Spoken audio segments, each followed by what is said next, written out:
So today we talk about section 4.1, which deals with maximum and minimum values, and we are heading towards optimization problems. So optimization problems are problems that involve finding the best or the optimal way to accomplish something, typically the fastest or the least expensive. So optimization problems, this is where you find the best or optimal way to accomplish something.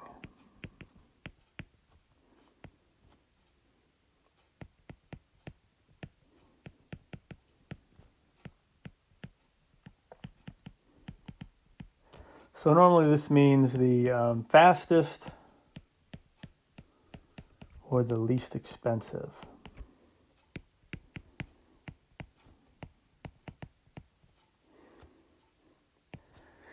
As an example, what are the dimensions of a pop can that minimizes manufacturing costs but still allows the can to hold 12 ounces? And these are the kind of questions that are asked by large manufacturing plants, insurance companies, business consultants answer these kind of questions, governments, large corporations. To answer these questions, we often need to find the maximum or minimum values in these optimization problems.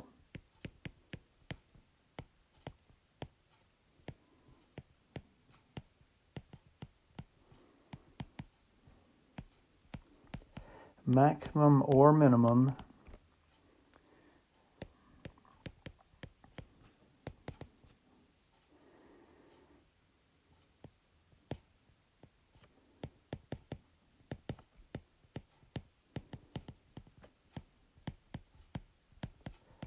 So that's what we start with in 4.1, and basically chapter 4 directs us towards this problem of optimizing these. Basically, they'll be mathematical models. So in order to do this, we need to have a couple definitions. So let's take care of these and get these out of the way.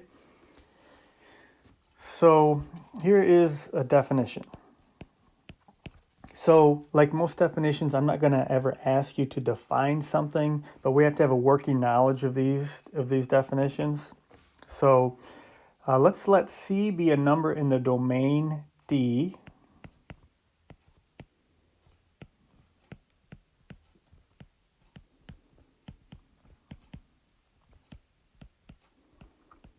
We'll just say domain D of a function f. So C is just some number in the domain D of this function f. Then we can say,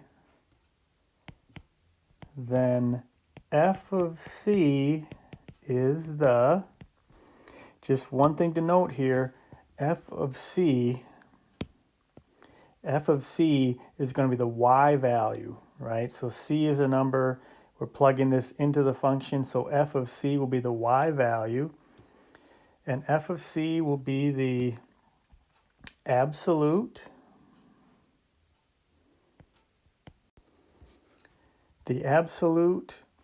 or global maximum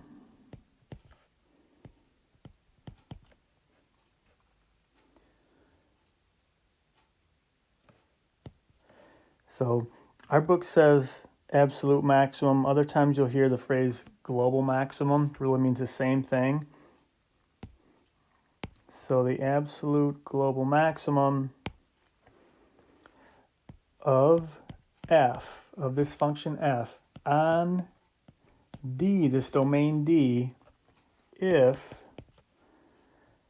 f of C is greater than or equal to f of x for all x in D, for all x in the domain D.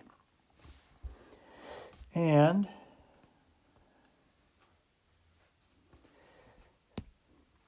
f of C is the absolute or global minimum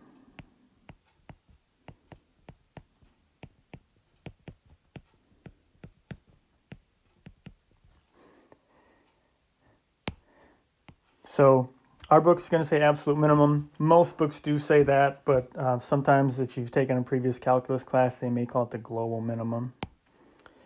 But it would be the absolute minimum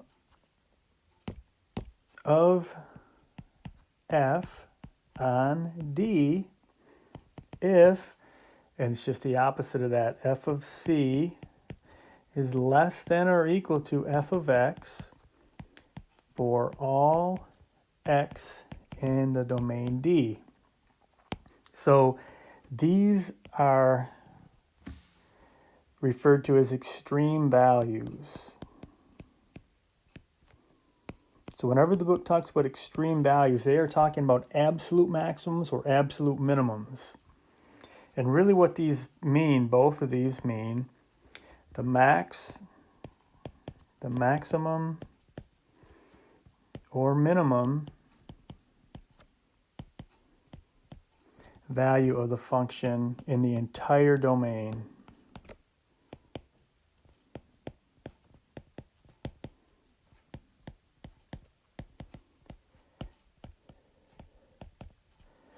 So those are the definitions that we've got for absolute maximum, absolute minimum.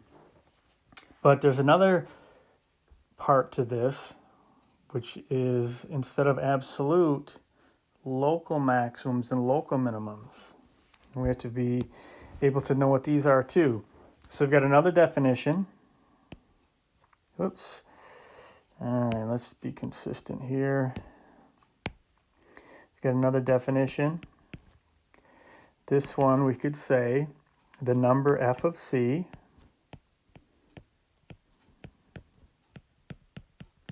and again, remember that this f of c, this is going to be a y value, right? We're plugging this c into the function, so this is going to be a y value. So this number f of c is a local or relative maximum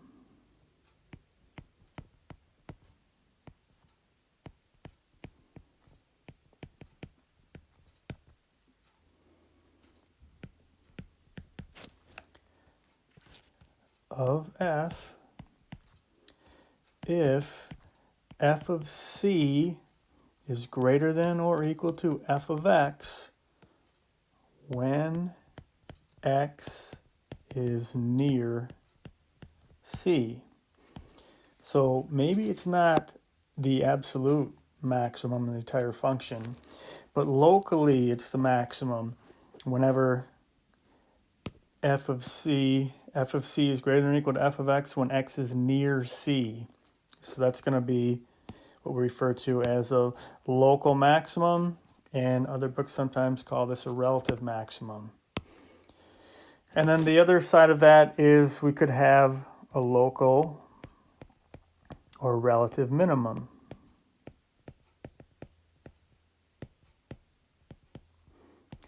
Of f if f of c is less than or equal to f of x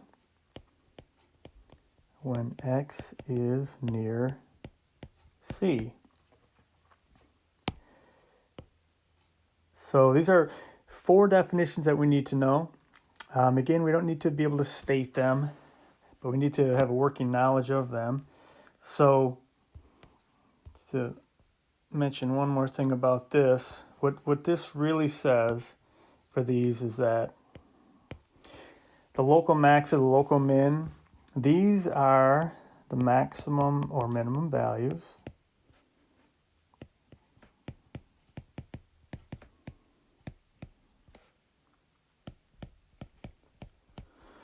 of the function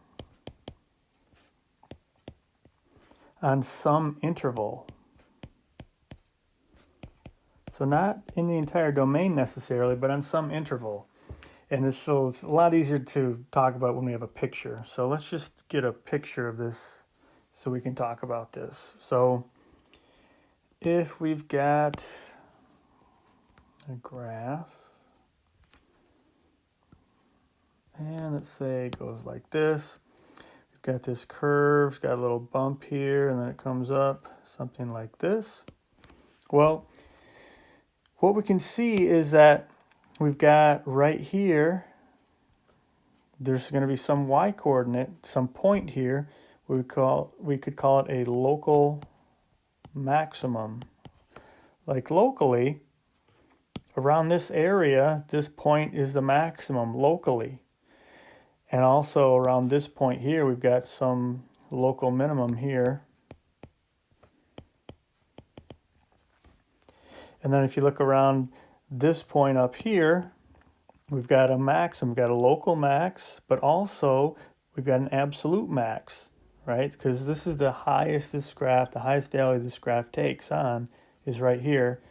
So this would be both a local max, and it would also be an absolute max. And looking at this picture, because we can see that these both go down to infinity, there's not going to be an absolute minimum. So there is no absolute minimum.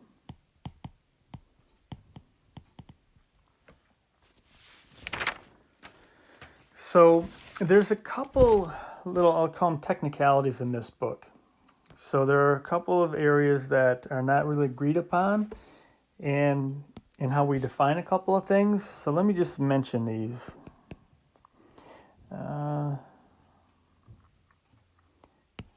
Let's do it like this. We'll call these technicalities. In the big picture, they're completely not important, but they do cause some confusion if I don't mention this. So I guess maybe there's just one technicality. So one technicality, we'll get rid of this. We'll call this a Y, technicality. Well, in this book, in the Stewart book, so this is not fundamental to all books. In this book, local max and local min won't occur at endpoints.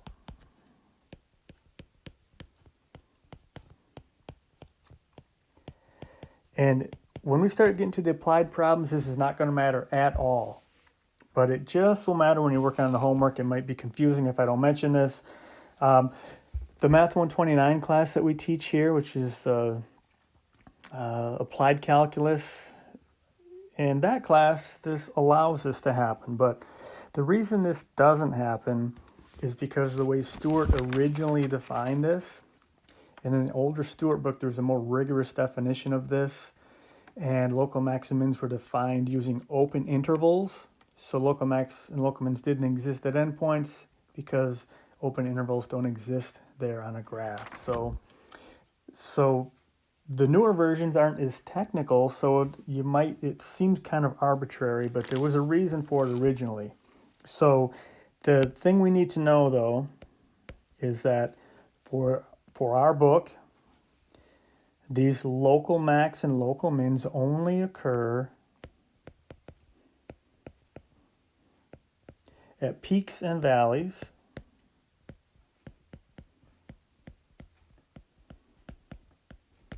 So a valley would be this, a peak would be this or this, but only occur at peaks and valleys or points where the derivative does not exist.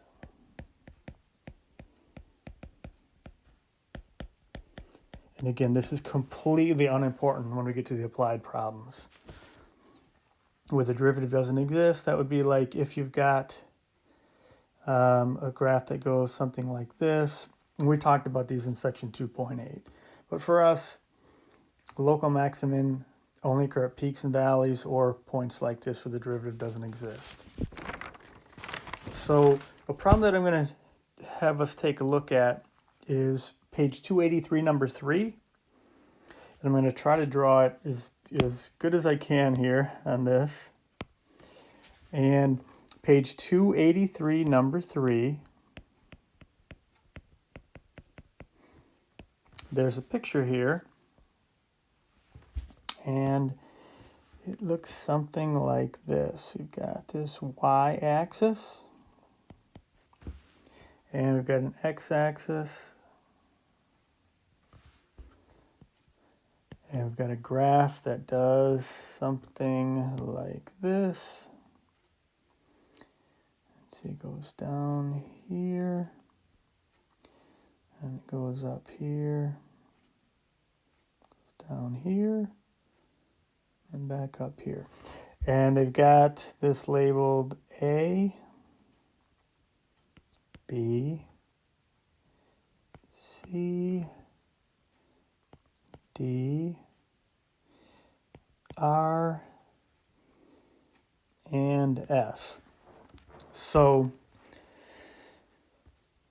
just to note here,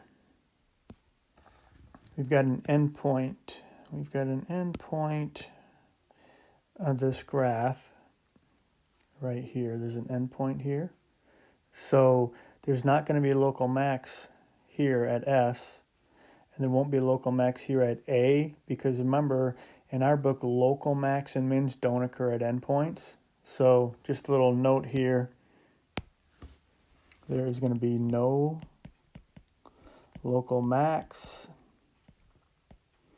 at A or S, since these are endpoints.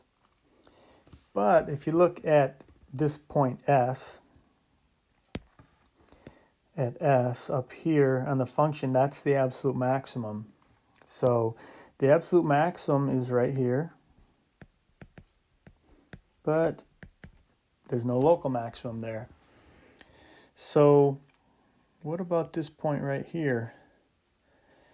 We can see that locally that's a minimum, right? That's the lowest point in this little region here on the number line. So it's a local minimum, but it's also the absolute minimum, right? It's the smallest, it's the lowest point of that graph.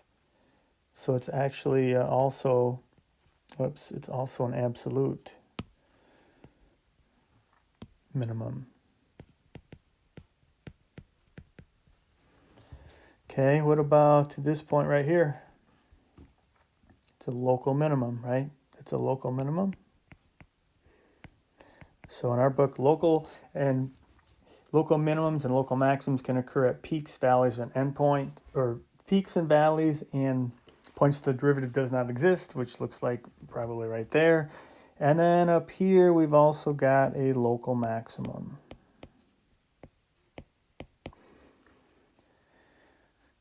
So that's problem number 3 on page 283. And then let's try an example here. So let's just try an example. Let's say we've got this graph, y equals x squared. So y equals x squared, we know goes just like this. So y equals x squared. So when we're talking about finding local max, local min, absolute max, absolute min, it looks like we've got something right there at the origin, right? We've got an absolute minimum. That's the lowest the graph goes. And actually, also locally, it's the lowest, so it's also a local minimum. And there's no maximum, right? There's no maximum. So there's no local max, there's no absolute max. Now what about if we consider a little part of that curve? Let's say we've got just this part. Well, think about what we've got. That point right there is the absolute max. That point right there is the absolute min. But there's no local max or local min, again, because they don't occur at endpoints. And then what if we tweak it a little bit more? What if this time we take a couple more points off? So they're open there. So in this case, there are no local max, local min, or absolute max or absolute min. Really, there's nothing here. We don't have any of these things to talk about in this example.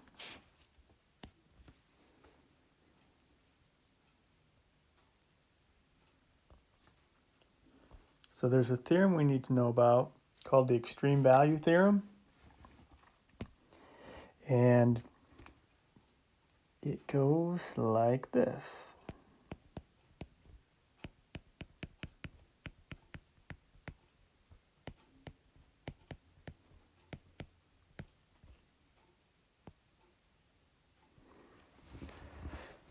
It says basically if f is continuous on a closed interval a, b, so f is a function,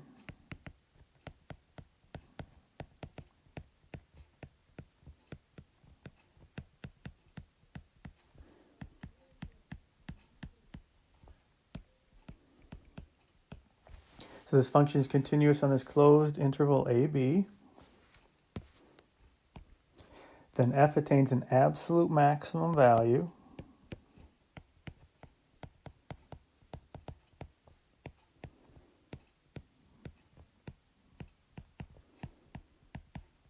which we'll call f of c, and an absolute minimum value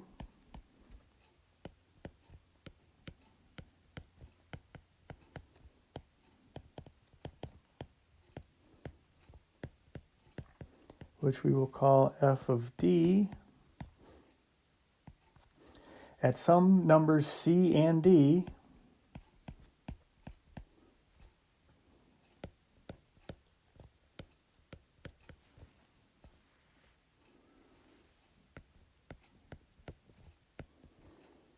in the interval AB. So we're going to make use of this theorem. I'm going to give you an example of it. It's not an earth-shattering theorem. It seems very plausible when I show you. So we've got this f of x, this function, maybe goes something like this. And it is defined in continuous on this closed interval AB. So just looking at it, if it's a continuous function, so there's no holes in it, there's no jumps, it's continuous, then it's going to have an absolute max and an absolute min at some points, right? At some points C and D. And even if it's a flat line, it would have an absolute max and absolute min. They'd both be everywhere. You could even have something like our function we're very familiar with, the sine function, which of course just repeats forever. So we know that the maximum value here, the maximum value is 1, right? The y value. And it occurs infinitely often. So really there's any kind of graph you sketch that's continuous between A and B, you're going to be able to see. It seems very reasonable to think that the extreme value theorem would be true. And we just need to be aware of this because we're going to need to use this theorem when we are finding these absolute max and mins of functions. So there's another definition we need that's probably the most important one, and this is a critical number. So this will be an important definition for all of chapter 4. A critical number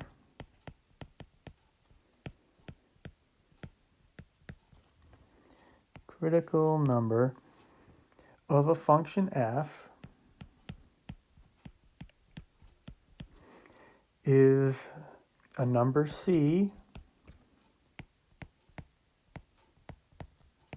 in the domain of f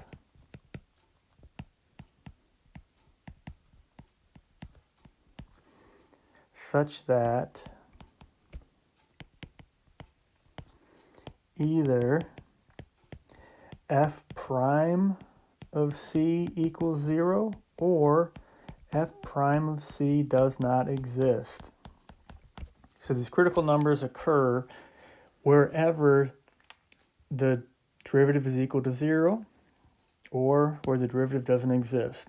Now out of these two, this one's going to be far more important for us because where the derivative equals 0, that means the curve has a peak or a valley there, or is flat there. And typically that's where our maximums and minimums will occur. This one where the derivative doesn't exist, normally in calculus, we're not interested in these points. It's continuous mathematics, and we would typically avoid these points, but technically a critical number occurs where the derivative does not exist. And a question that could come up is, how can f prime of c fail to exist?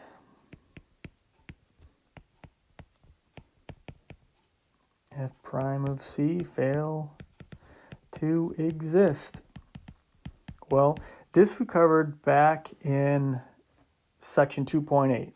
So I'll say to answer this, see notes from section 2.8. But basically, they don't exist where there's a kink. We had examples like, y equals the absolute value of x, where if you graph this one, this goes like this. And we talked about how if you blow this curve up around the origin, it never stops being pointy. So basically, where there's no tangent, if there's no tangent at a point, the derivative doesn't exist at those points.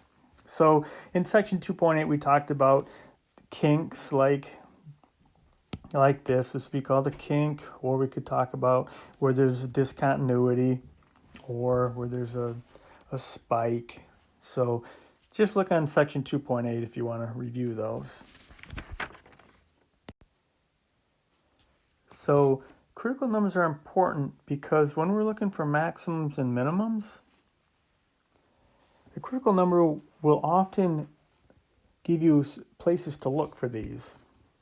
So you have to be a little bit careful about it though. So I'm going to give you an example here. Let's say we've got this function, let's say f of x equals x cubed. And we take the derivative, we say, okay, f prime of x, that's equal to 3x squared. And we know that a critical number occurs wherever the derivative is 0. So if we set this derivative equal to 0 and we solve, we're going to get x equals 0. So if you look at this graph of y equals x cubed, we know what the cubic does. It goes something like this. And there is a derivative of 0 here, so the curve is flat here, but we don't have a local min or a local max here. So normally when we do this, when we take the derivative and set it equal to 0, we will find a peak or a valley, so there's a spot for a local min or a local max, but not necessarily, because here's an example where we did find a critical number. X equals 0 is a critical number, but f prime of 0 is not a local max or a local min. So that's what we have to be aware of right here. We just have to know this. So the little note to make out of this is, if C is a critical number, like right here, x equals 0 is a critical number because the derivative at 0 is 0, so f prime of 0 is 0. So if C is a critical number, f of C is not necessarily a local max or local min. Now, it normally will be, but it's not necessarily. So there's an example of one where we found a critical number and it's not a local max or local min. So with all of this that we just talked about, we're ready to basically see what we're going to need to do in this section. So in this section, 4.1, we're going to be asked to find the absolute max or absolute minimum values of a continuous function on a closed interval quite a bit. And there's really, there's not much to this. There's a couple of things to check. So I'm going to mention that, and then we will look at some examples. So here's what we need to know. To find the absolute max, Now notice we're saying absolute max, not local max, but the absolute max or absolute min. Again, absolute, not local. To find the absolute max or absolute minimum values of a continuous function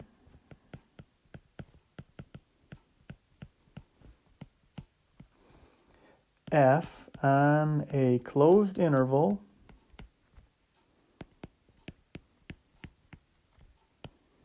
AB, we need to do a couple things. First thing is find the values of the function at the critical numbers of f in AB. So we need to find the values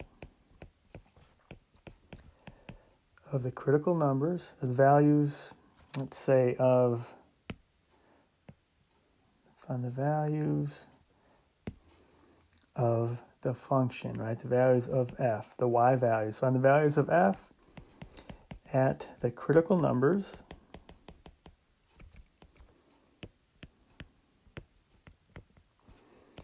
of f in AB.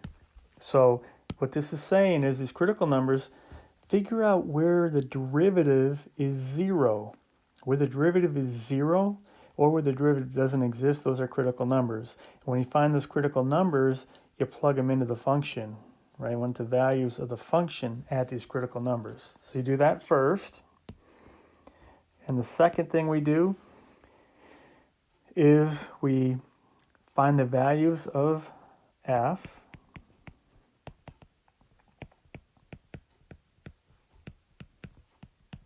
at the endpoints of the interval.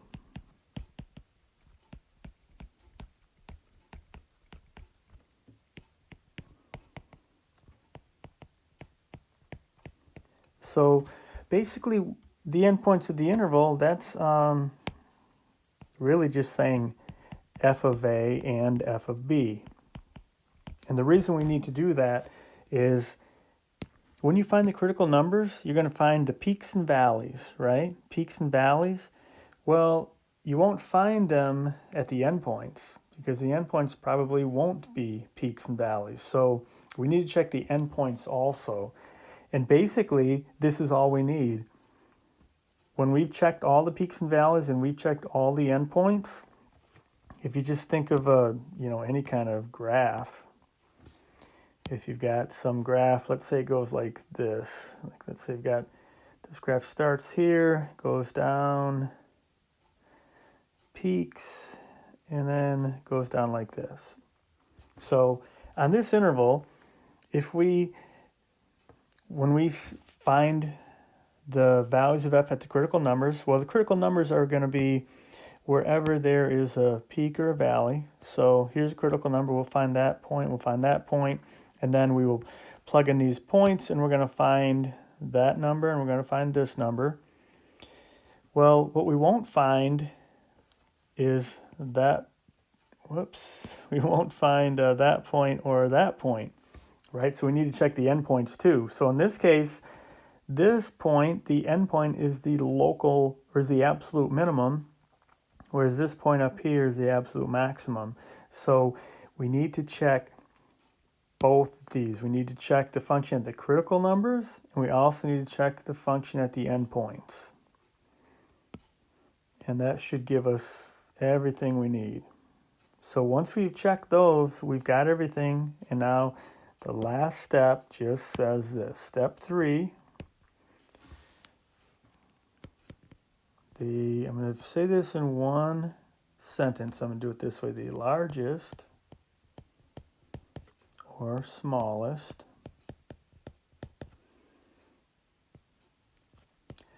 of the values